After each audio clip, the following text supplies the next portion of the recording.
A good day to each and every one of you, and welcome to a special edition of Straight Talk with Greg Middleton. We've prepared a great show for you today. It's the first segment of hopefully many more to come. We will be facilitating this new show as the executive producer. The host and creator of this show, Our Town Did You Know, is Martin Gordon, chair of Pasadena Community Coalition. He will be featuring guests from all around town covering a litany of subjects concerning our community. Now, these are the sort of things most citizens should be aware of, but due to time and availability, many of us are unavailable to attend community meetings that deal with the quality of our own lives, our liberty, our freedom, and even justice.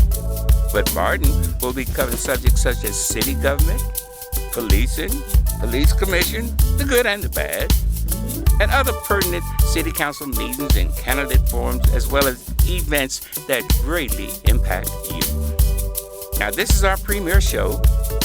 Today, Martin will be speaking with his first guest, James Farr, who is also very active in our town and the host of his own show, Pasadena Live, here at this station. So without any further ado, enjoy our pilot show, the first of many more to come. Here's Martin. Say live. Hello, and welcome to episode 1 of Our Town Did You Know? The show that asks the questions you really want answered. I'm Martin Gordon, chair of the Pasadena Community Coalition, whose primary mission is the advocacy for our underserved communities. In today's episode, we will talk with James Farr of the Conversation Live and ask the question, did you know that the Pasadena Police Department has been purported to be the biggest and best organized gang in Pasadena? Our guest today, James Farr of the Conversation Live, is a well-known media personality, writer, reporter, and producer, noted for his frank, piercing, and provocative reporting where he pulls no punches. His recent article in the LA Progressive shows a dismal picture of a police department management structure that is in turmoil. In gang-like tradition, the Good Old Boys Club wreaks havoc on officers, community, city staff, and any others that gets in their way of their agenda. What is that agenda? Power? Control? Welcome, James.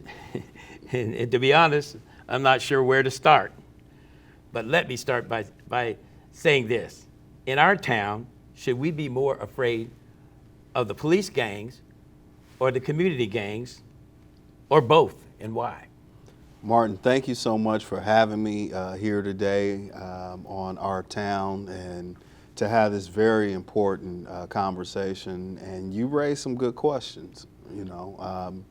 I think, before I can completely answer that question, first we need to, let the audience and the community understand the difference between the two gangs or the alleged gangs. Street gangs, are commonly what we know, what we see in community, right? And it's no stranger to us. Law enforcement, and I kind of raised the question in the article, are they more of a gang, as Lieutenant Sammy Da Silva alleges in his lawsuit, or is it more of an organized crime syndicate when you look at some of the behavior that's happened? But the law makes it very clear in PC 13670, right? And it's right there in the Pasadena Police Department policy for those that need to look it up, page 233. It clearly spells out what a law enforcement gang is. And when you look at the difference between what the state says by PC statute for criminal street gangs and what a law enforcement gang is, the threshold is far lower for law enforcement to be considered a gang. Usually when we see street gangs, we see them activate or participate in acts of violence behind turf. They might identify with certain colors, symbols, insignias, language, hand gestures. It's not quite that overt in law enforcement, although there are plenty of examples with the Los Angeles County Sheriff's Department, what's happening with the Los Angeles Police Department, where various gangs do self-identify. They do wear tattoos. They do outwardly promote their membership. It's a little bit different here in what's being alleged in Pasadena.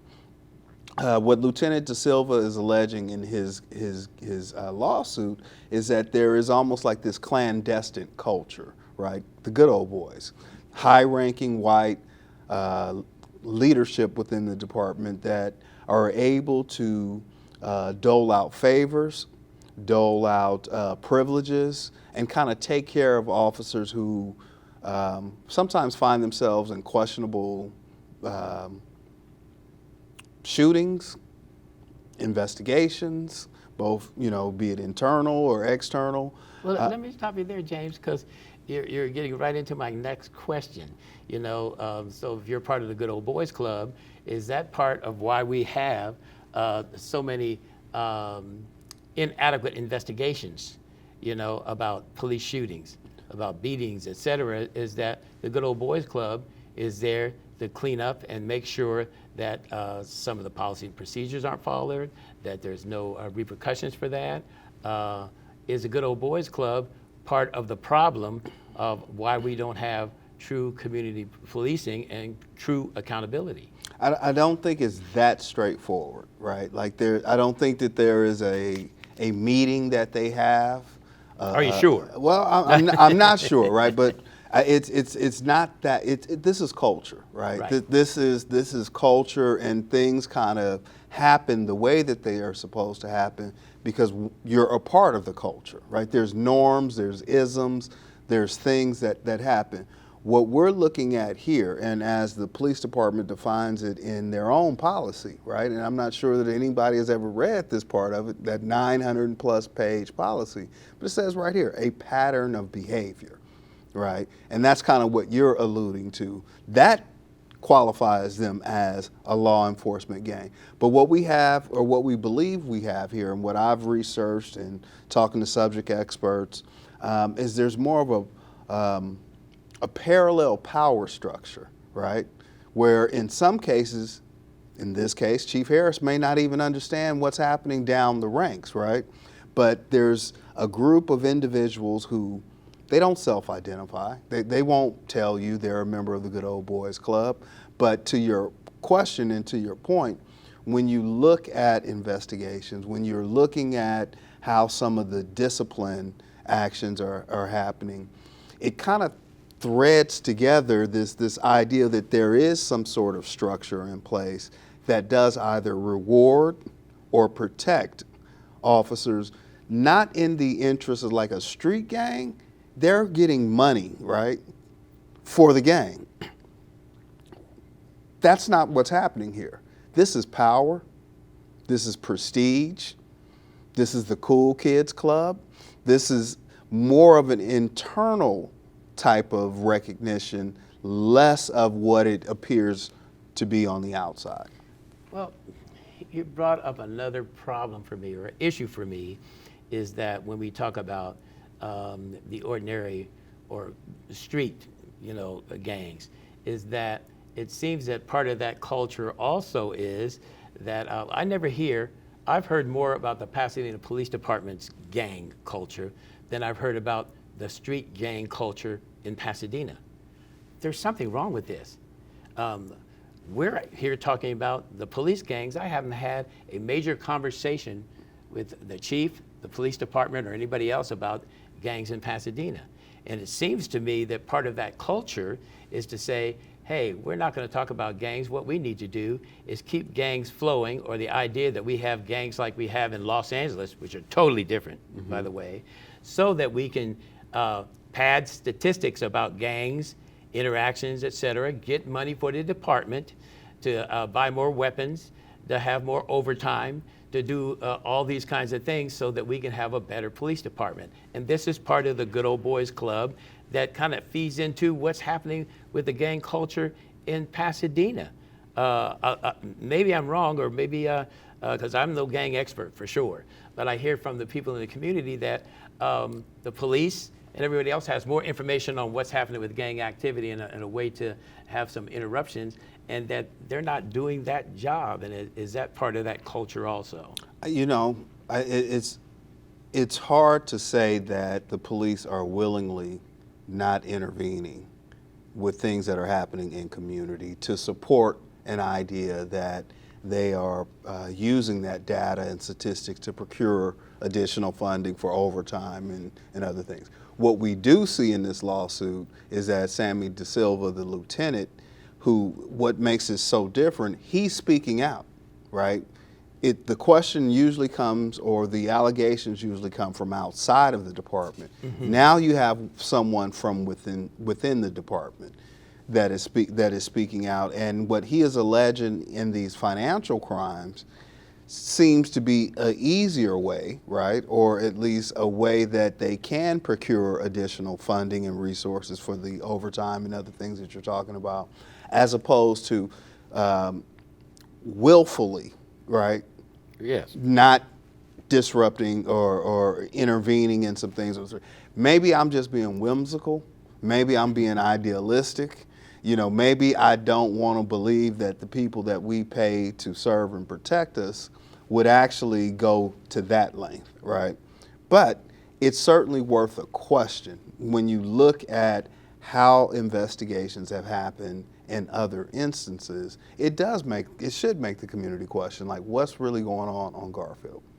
I think you're right there, and one of my concerns is that in the article also there were some specific things that were said about specific officers, in terms of things they have actually done and what happens with discipline.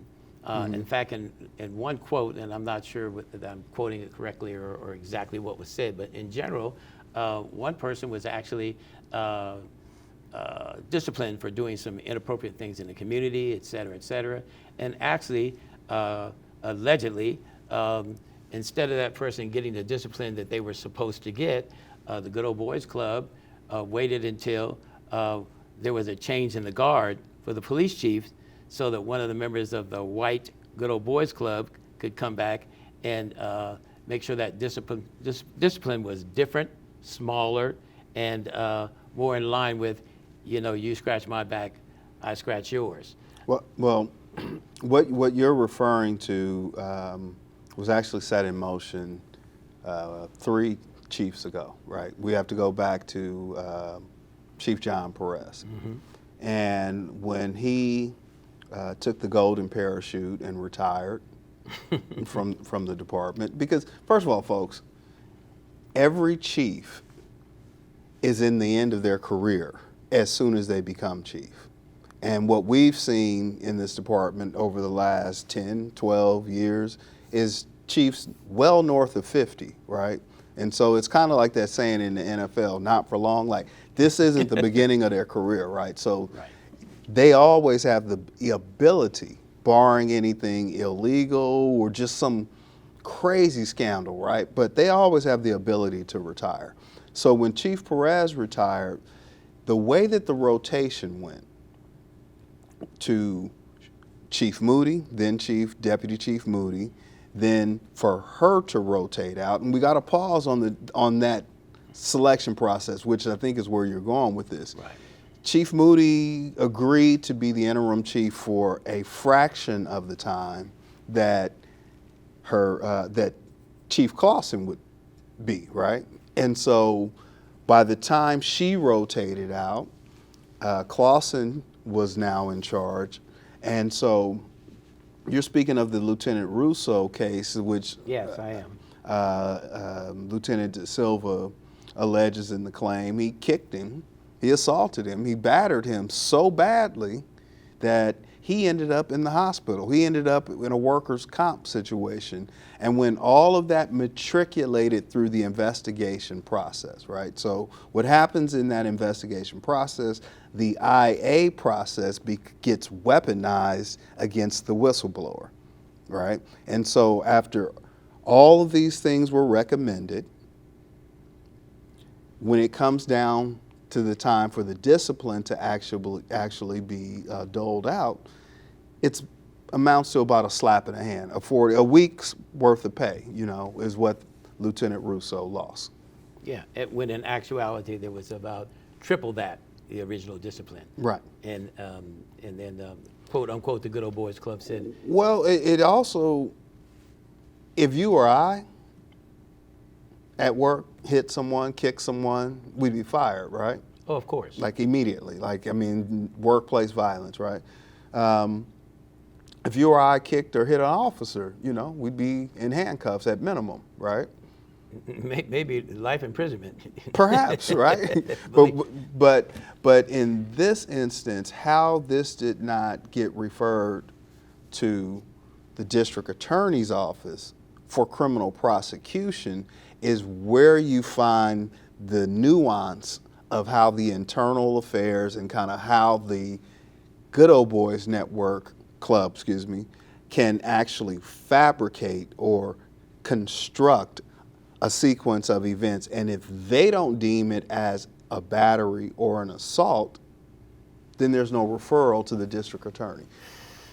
Wow, James, you're getting me a little bit nervous and upset at the same time as I look back at some of the other reports about things that should have been disciplined in the PPD. You know, we've seen lots of articles about, officers, drinking on the job, and then they're slapped on the hand. We even saw an officer who was allegedly drunk and under a bridge with his weapon, doing all kinds of things that are outside of protocol, and that's just swept under the rug and no real discipline.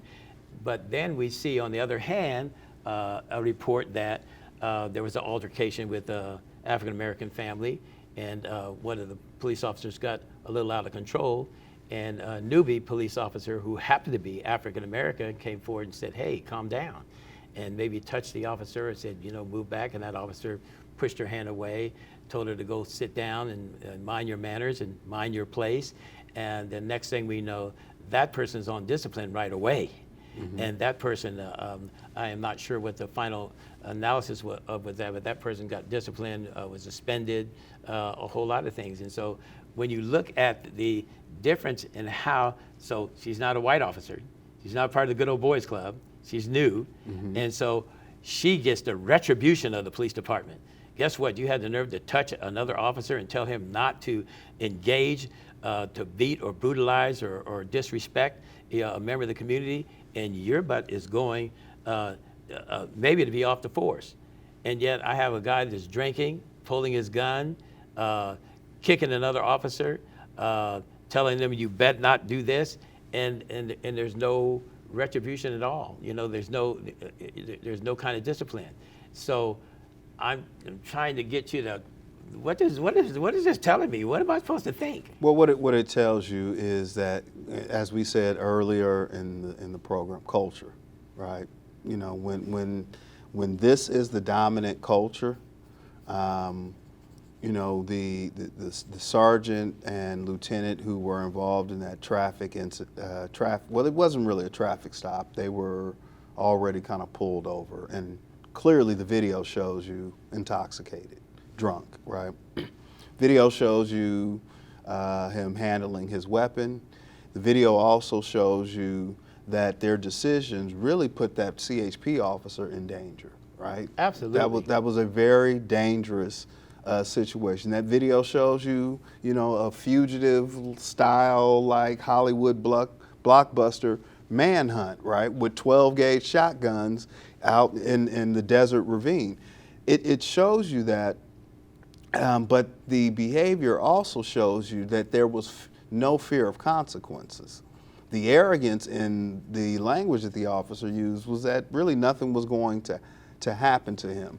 And so then you move a few years forward where you see officers on duty at a party, and police like to use this term spontaneous response, right? When they're interviewing a witness, right? Or getting a statement from you. And then they may come back and ask you again, how did you see this? How did that work? They'll ask you 4 or 5 times, right? They won't let you see the video, but they'll ask you. They want to get your immediate reaction, right? Because that's the one that they want to commit you to, right? What we see spontaneously in that video is officers very comfortable taking those shots of tequila, very comfortable drinking, and believe that's not the entire video. What was released was only 1 minute.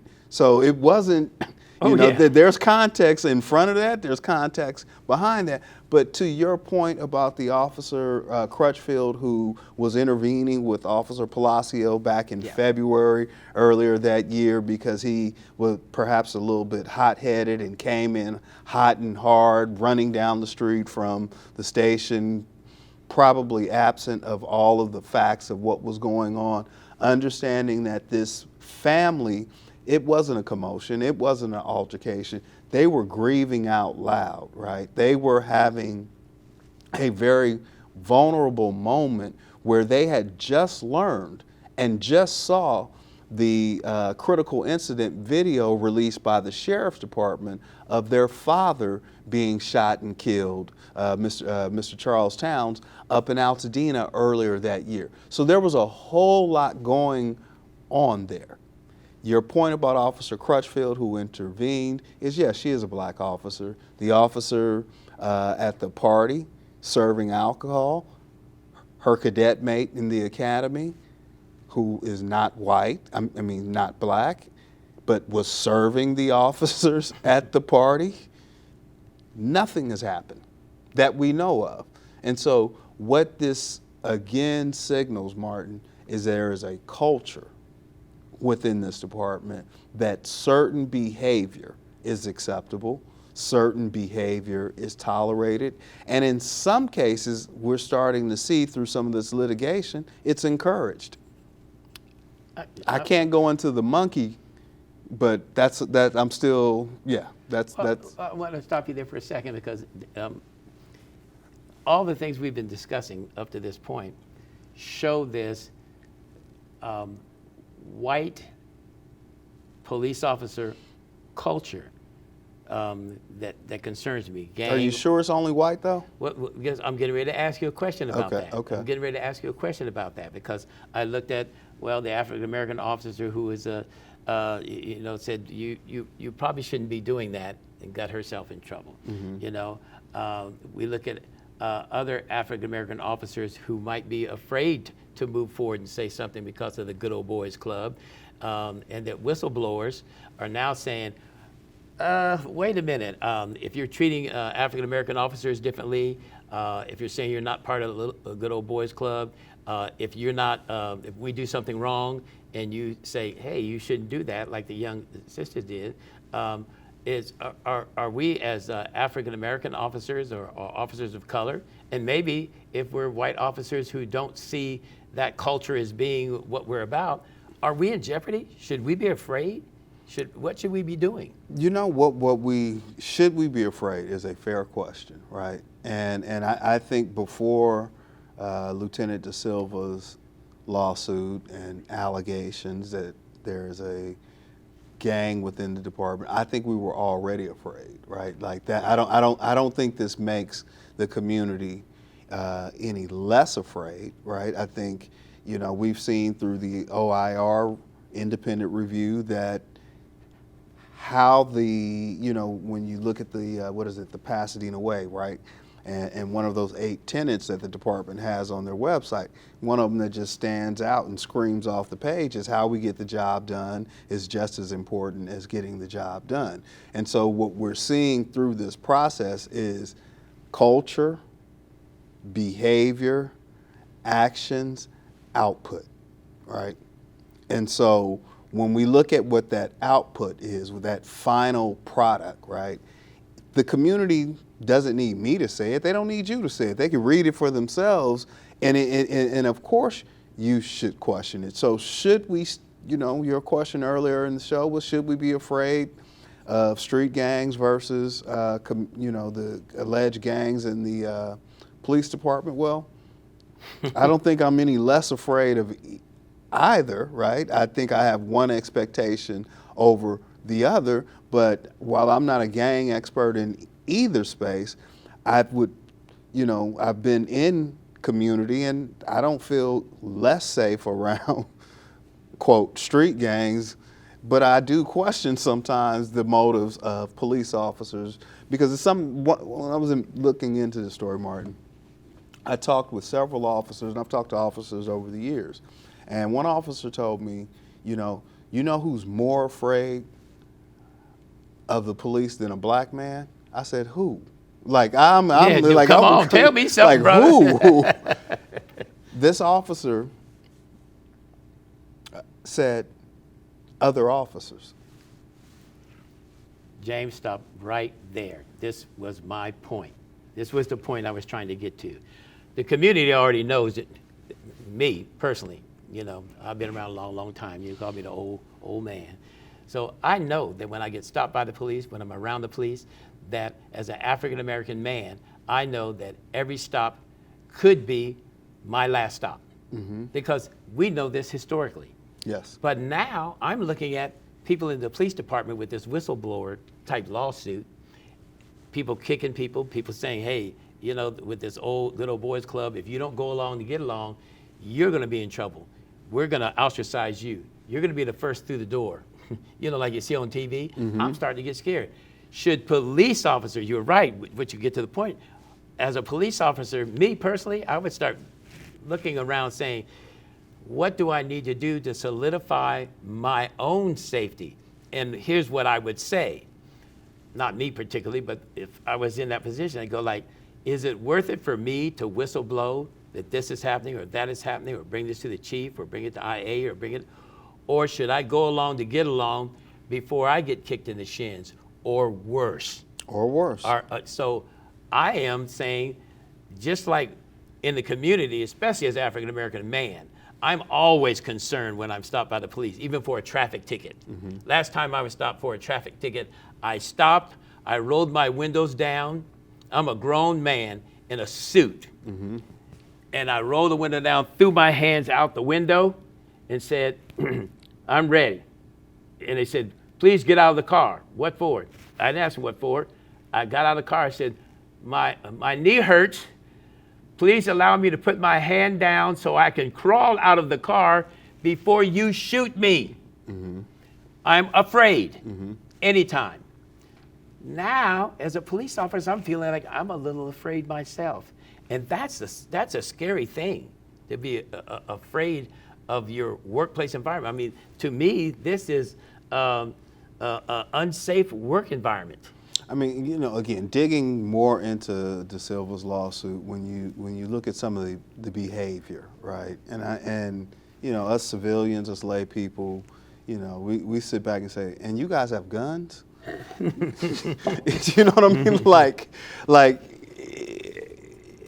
either there's a lot of restraint and discipline, but everyone in this building has guns, and these are some of the games and shenanigans and really locker room type, juvenile behavior that you see, But again, you have a culture where there was a time when there was a Punisher flag in the gymnasium, at the gym, at the police department. Culture, right?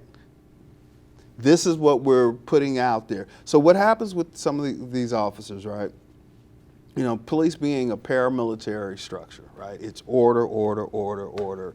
You follow orders because your life depends on it, and the person with you, life depends on it, and the person above you is told.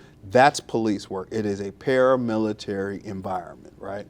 And so what happens with many of these officers, if they make it to 15 years, right? If they're not like potentially a Crutchfield who may be washed out, or many young officers who don't kind of go along or get in, or we kind of say, this ain't gonna work, right? Wash out much earlier in their career, or they retire out, medical, whatever. But once they get about 15 years in, right? And now they're starting to see, they're at a much more mature level in their life. They're likely late 30s, early 40s. They're not necessarily looking to go chase the bad guys anymore and be a crime fighter. They want to go home to their families, right? Right.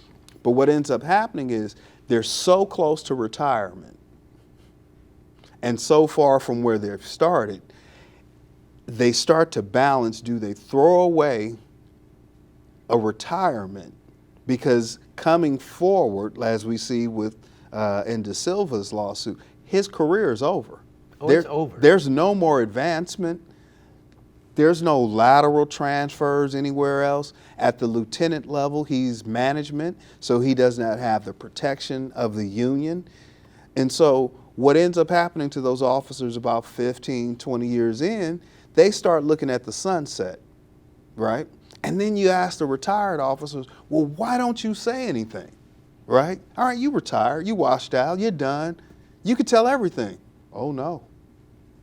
Because remember what we said earlier, who's more afraid of the police is the police. Well, this is interesting for a couple of reasons.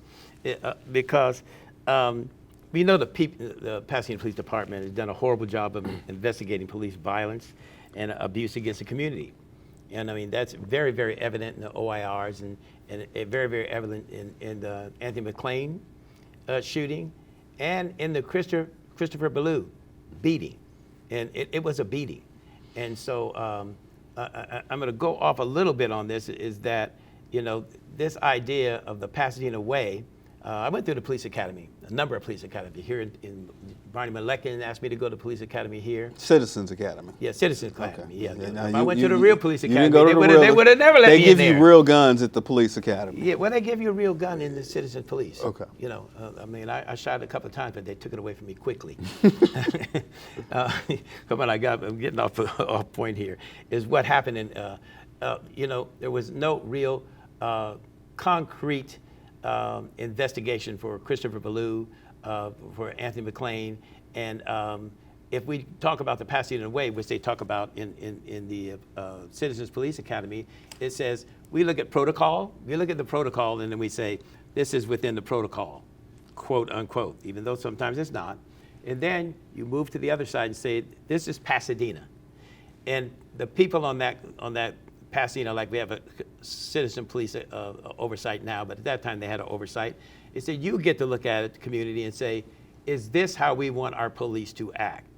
And in the Christopher Ballou case, it would be clearly, no, we do not. Mm-hmm. And therefore we need to change policy to do that. But at this point, we don't even have that anymore. And plus it wasn't very, very good the way they did that.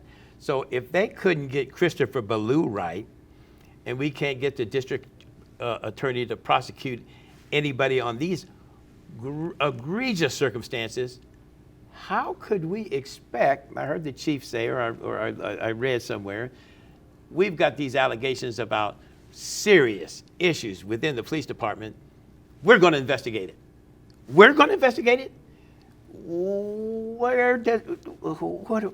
Explain it to me. How can we ask them, where should we go for an investigation? Obviously, you're not going to do it for the community. Obviously, the police in the department are afraid to death of you. If you say, get outside the blue line, how are you going to investigate yourself? We already know you're not doing a good job of investigating yourself on police shootings, et cetera, but now you're going to investigate someone investigating you in the police department? Where the hell are we going, James? I think where we're ultimately headed is a consent decree. I knew you were going to say it. I think at this point, you know, and out went optimism of congruency, right, with what Chief Harris said in terms of transparency, community, and, you know, here to make a change and a difference, right? Remember I said chiefs are at that sunset of their career? Yeah. He's He's fully vested. He can walk away from Pasadena and live a very nice life, right? And I would wish him well.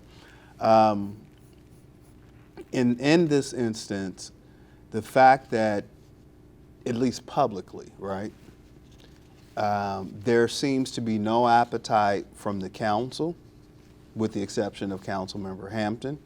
The other 7 have not said anything, right? They rightfully so say it's under litigation and they can't comment. But you and I both know that they can comment, right, because Hampton comments often, right? And so they can. They choose not to. That's a different conversation about campaign contributions and the need for law to be pro-law enforcement to stay in office. But again, with someone like De Silva coming forward and the chief saying, you know, when you look at his statement, you know, since my tenure here, I have seen no evidence in transparency, right? bit of arrogance in that response. I mean, others think that perhaps what they were looking for him to say is, hey, I ain't got nothing to do with this, right? My hands are clean. I just got here. They told me it was a mess. It's alleged that he's been mentored by Chief Perez, right? So they told me it was a mess. I just didn't know what kind of mess, right? And so what I'm going to do, I'm speaking as if I'm Chief Harris, is I welcome an outside investigation from the Department of Justice, either at California or the federal. Come in here and clean house. That hasn't happened, at least publicly. We don't know that that's happened. And so if by the time he's got into position, he asked for 6 months to evaluate the department, look at everything that's going on, look under every rock, check every corner, look in all the closets, check the wiring, do all of that, right? We're now coming up on 9 months, and all of those skeletons from the past are coming forward. And if he expects us to believe, the community to believe, that they are going to be able to do an adequate job investigating themselves, as sure as it's 100 degrees outside right now, I'm going to tell you it's snowing. We don't believe it, right? It's just... Well, James, now you get me to the next piece of this conversation, and you've kind of alluded to it while we're discussing this, is that the chief is between a rock and a hard place. Is he really? But seriously though, is he really? No, I want to tell you. I'm going to tell you what this means. He's between a rock and a hard place, not because he doesn't have the authority. I was looking down here at my notes and I said, does the chief really have the ultimate power to hire and fire? And can and will he use it in the interest of justice? Yes, he does. We made it very clear. But being between a rock and a hard place says there's the thin blue line. And as the chief of police, where members of my command staff are alleged to be part of the good old boys club, what's going to happen to me if I begin to investigate them with the rank and file or with those other police officers who are afraid? And so I show I'm not afraid and I'm going to really root this out. Are the other rank and file going to say, well, everybody else on the police force is going to get on us if we get on board? Well, a consent decree seems like, wow, we really need it, because that's what I mean. I'm not saying he can't do it, he shouldn't do it, or whatever, but it looks like we have a full-out mess. Well, I raised this question in the article, in the LA Progressive article.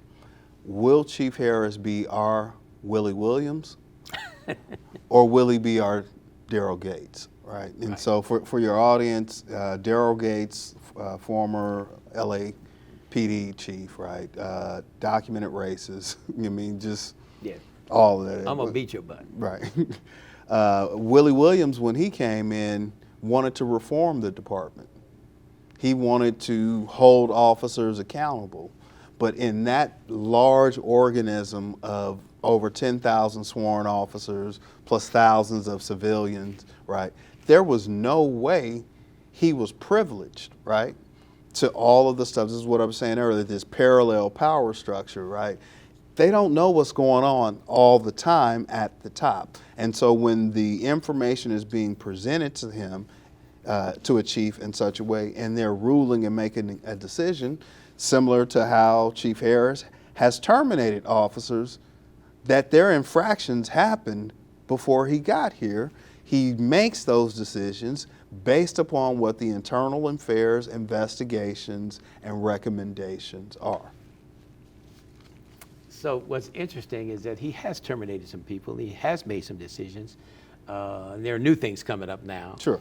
And we have to applaud him for doing that, because I think under the circumstances, if I was chief, I'd be a little nervous my own self. Applaud him for terminating?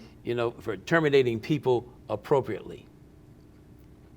I thought that's what you... That's not what I mean. What I'm saying is when you get into that IA portion of it, this is where you're saying, and what we're all saying, what we're seeing in this lawsuit is how that investigation is baked determines what slice of that cake is served to the chief.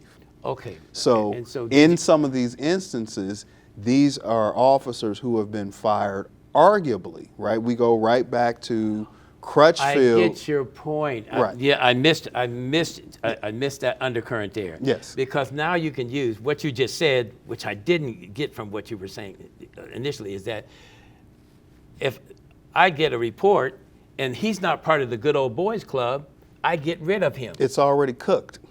Yeah, I didn't get the nuance there. I wasn't listening close enough. I apologize. That is even more egregious than I originally had in my mind. I am, you're making me afraid. You're making me afraid that I'm not sure that as a chief, and I believe that the chief has come into a difficult circumstance. And yes, I do believe it's between a rock and a hard place with no place to go. I'm not sure that we have anything in place in the police department, in the command structure, in the investigation structure that can get us out of this quagmire. I think that there's nothing there. To go a little bit further, James, is I've been watching for years and years. We wanted civilian oversight of the police department. We finally, under John Kennedy's great guidance and some work by the city council, that we got some of those things going. It's really not clear what impact they can have. In this circumstance, I'm not sure if there's anything that they can really do, and I'll let you respond to that in a minute. But and then there's some conflict between what is the Civilian Oversight Commission doing and what is the Public Safety Committee supposed to do and what the City Council's supposed to do. The whole thing needs to be looked at, because the right hand doesn't know what the left hand's doing. And the right hand tells the left hand something, and the left hand goes, that's not what the community wants us to do. And then they tell us, of course, you can't go into personnel matters and you can't do this. My concern is the Civilian Police Oversight Commission really has some power here to educate our community and really get some information out to us so we can understand it better. I don't think that they even realize that. And they do. I'll be meeting with Richard sometime soon. There's not clarity on their subpoena power and some of the things that we can do. Everything doesn't have to come down to the individual. We can look at the beating of Christopher Ballou without looking at the officers who they said was within policy, and say, if this is a policy in Pasadena and this is okay, this is wrong, what do we have to change in the policy, make recommendations to the city council, to whoever it may be, to change this. So, because if I get stopped up in Altadena and I tell them, guess what, I'm not getting out of my Mercedes, I'm probably gonna get killed. Well, first of all, Chris was already out of his Mercedes by the time the officers made that contact. There's nothing in policy that gives officers the right to violate someone's Fourth Amendment rights. Nothing. There's nothing in the policy, right? And If that's true, then how did I look at this AI investigation, and all these things? Well, we know the answer. It's a rhetorical question. Right. You're just making me mad. Right. So let's unpack this oversight, and let's be transparent, have an honest discussion on it. It is a oversight commission that is needed.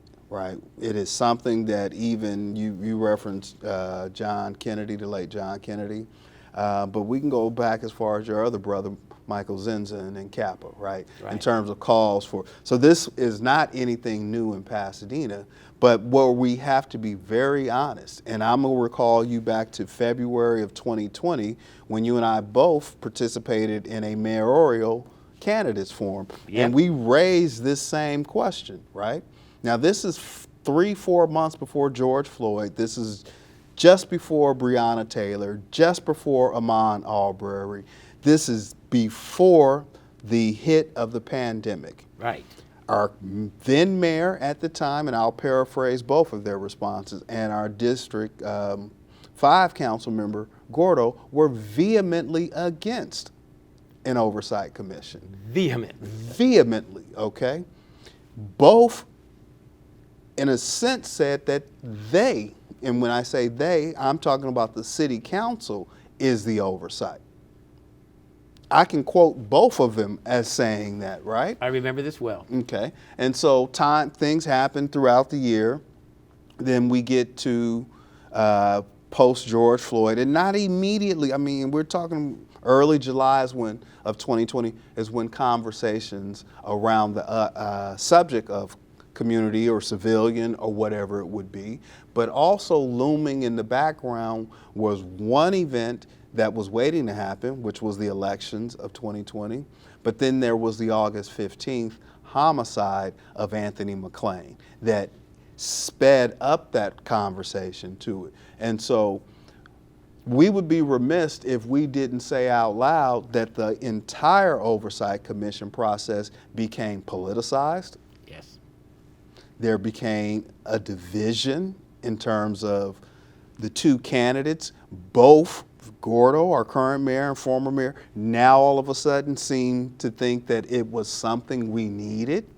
There were individual camps that were pushing for individual styles and types. And ultimately what the community was told was, all right, we'll just take this as a start, right? So it was flawed from the beginning, but it was sold as a start. This is not a slight to any of the commissioners who are all learning on the job from an institution that doesn't really want them to know what they need to know. So we're in our very young stages, 3 years into a commission. There's a new chair. There's not really been any much turnover on that commission. They're learning. Whether or not they understand the totality of what their powers are, what their authority is, it seems very congenial in the meetings. You know, Stop, James, because I think you just want to make me laugh. So I think the Civilian Oversight Commission, there's a couple of things. And maybe on another one of these shows, we're going to talk about, did you know that commissions oftentimes don't know what they're doing? And the reason being is that we don't have good training, for commissions. They don't even know what their charge is. And just to back up for a mission, just recently with the John Kennedy naming of the pool, it always makes me laugh that somebody came up and said, after the community said they wanted it named, somebody came and said, oh, guess what, we want to do this. Well, as a charge of that commission is to listen to the community.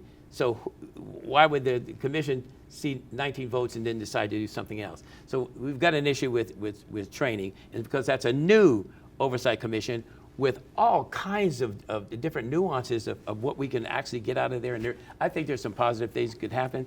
But our first independent, police auditor who I didn't agree with initially in any way, messed around, and in 6 months he left, and they had to start over again. They had to start over. So we haven't even had a full chance to see what's going on there. We haven't had a full chance to train that group. And some of the group, here's what concerns me about the Community Police Oversight Commission, too, James, is this.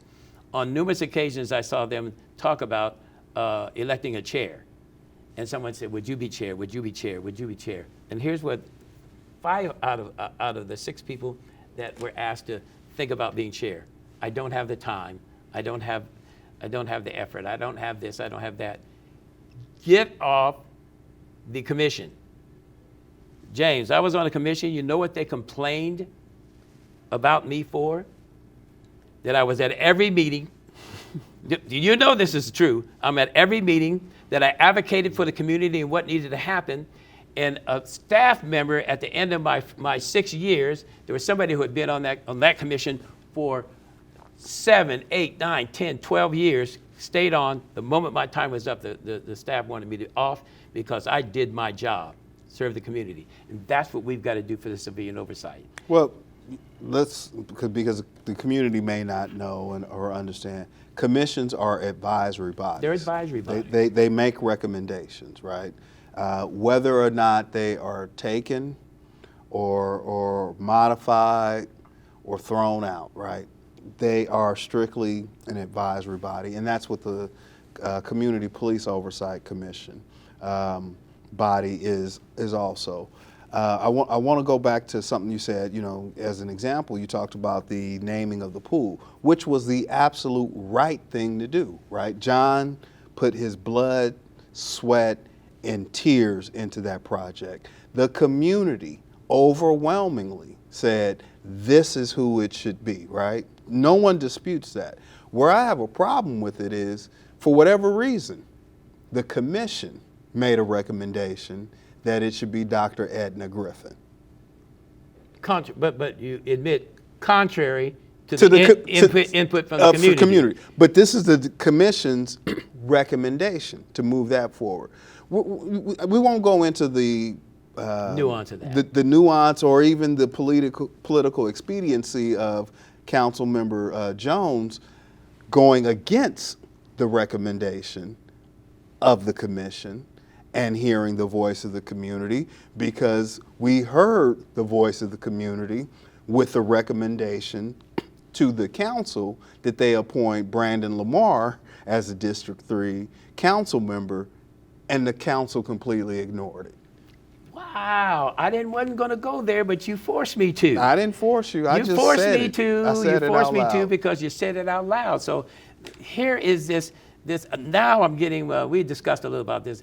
There's like the randomness of when you're going to listen to the community and when you're not going to listen to the When you're not. community, because in that instance the community was overwhelming, but there were members of the city council, including the mayor himself, who said, we don't have to listen to the community because the charter says we don't have to. Correct. So you, Mr. Gordon, and any of the rest of you people out there that think we have to listen to the community, I want to do what's best for the council, and I think this is what it is. Correct. That's, I'm not sure if our time's getting close, but this was a good one. This is important in terms of that whole structure of what happens, with commissions, because you're absolutely right.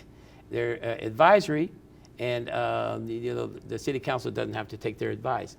But your charge is to listen to and articulate what the community wants. That's your charge. But that doesn't mean they have to listen to the community. No, it doesn't mean. It just said so. They didn't. They didn't. They didn't, and that was This time the political council did, right? Yeah. But the other time the council forgot that. right. Stop trying to make me mad, James. We're getting close on time, but I want to get a couple of more things in here. I had some notes here to make sure that we didn't do. I thought I had a lot of notes. I have so many things that come out of my mind when we're doing these things like that. Let me say this, because our time's getting close, and I want to ask you this: is community policing in Pasadena just a pipe dream without a consent decree? I think an expectation of our department in many spaces is a pipe dream without a consent decree, first of all. In terms of what community policing should look like, the idea, it needs to be reimagined, right? If not outright abolished. But it certainly at minimum needs to be reimagined. We keep hearing the same arguments of, we want officers that live in our community. We want people to hire, the department to hire folks from within. Those are all a separate set of issues in terms of the recruitment and the eligibility and the qualifications and someone from within community having the best idea about their local department that they would even want to be a member of it, right? Well, we see that with Crutchfield. Right. She represents that. We've already talked about what happened or is happening or could potentially happen to her. So this idea of community policing, right? With these younger officers who are not from the community, right? Who are from these outlying areas, who may not have necessarily grown up in this type of community, right? It's challenging just generationally with interpersonal skills, right? In general, mm-hmm. right? One generation to the next. But there has to be a reimagining of it. It can't not just be, we're going to go buy some kids some toys and do some public relations campaigns. It has to be, community policing looks like the leadership confronting, conferring, convening, even with those that they disagree with or may disagree with them. That's the job. What I will say, what I've noticed as a difference between Chief Harris and Chief Perez is Perez made deposits in this community. Moody had deposits in this community. Clausen had deposits in this community. That don't mean we agree with everything that they did, but they had deposits, all right? We see leadership now where that community angle is all but gone because the leadership purports transparency and community engagement. But how can you be engaging with the community when you're only looking to talk to people who agree with you? I didn't want to go here. I did. But I was confused as, you know, James, we have done debates, we've done all kinds of things. We've talked to every chief, et cetera, and I remember that. I asked you, when are you talking to the chief? And you said, I invited the chief, and due to circumstances, I mean, a lot of things were going on that I think that he may or may not have liked, and then he just ghosted you. He just ghosted you, and he didn't meet, and I'm not sure whether that meeting is going to come. He's going to come on a Conversation Live sometime soon. I hope so. But to me, we know where we're going on the Conversation Live, and we know that there are some piercing and provocative, you know, questions being asked by you. Some that I would even ask worse. And you're out there. You do it. What does that look like now? I mean, are we going to hear from the chief? Is the chief going to come on, or is this just a done deal and we're going to have to wait for a consent decree or something else to really get some more community interaction? In answer to the Conversation Live, the chief has an open invitation. You know, several seats can accommodate him and any that want to come with him. And that invitation extends to council members as well, right? If they want to sit down and have the conversation, then we can do that.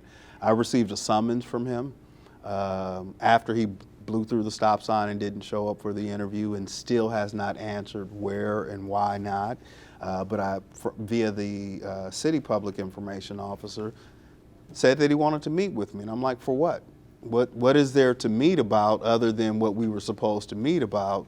And I still haven't heard back from them. So when there's a pattern in practice of the city and the police department providing information releases to select media outlets, how can you say you are about community when the community is looking for you to talk to the news information gatherers that they trust? They read everything, but they want to read all perspectives because there are a handful of outlets here that provide different voices, provide different narrative, provide different, it's the same truth, but it's different. It's different in how we may present it and tell it. And so you cannot run to the safe places. You're not coaching at a junior college. This is Pasadena. This is the Pac-12. Whether you go 10-0 or 0-10, you got to show up. These are questions that are not going to go away. And James, but I got to ask you this question, because this what you said was kind of funny to me. You said, well, you got some kind of offer or whatever for a summons. I call it a summons. You know, for a number of people to show up on the Conversation Live and talk to you with the chief. I have never seen every chief that's come on has come on by themselves. I don't know that they. Why would they have a cavalcade of people come on? I don't know what the point of me and two sworn officers and a civilian in a meeting. Well, I know it is. You're going to jail, brother. I don't know what that intention was. But okay. I think our time has come to an end. I'm so sorry that we didn't get to further this more, but I think what we will do is maybe take this up again after we have some other conversations with the chief and some people in the community. I think that I want to thank you so much for joining me today. Thank you for having me, Martin. You know, we're always looking for that insight that you bring. And some people think it's the old school that brings insight, and we do, but it's young people that bring home some of the things that we work so hard for. And it's important to us that you bring our visions and our ideas to fruition, whether it's community police oversight, whether it's the media that we have now, or something else. I'd like to say that hopefully we're going to do some of this delving into the information like this for in the next podcast, with some more police issues, some things about the Pasadena Unified School District, some things about affordable housing, 710 stub, and some other things. But I will say this, in parting, if you don't know, you better ask somebody. Thank you, James. Thank you, Martin.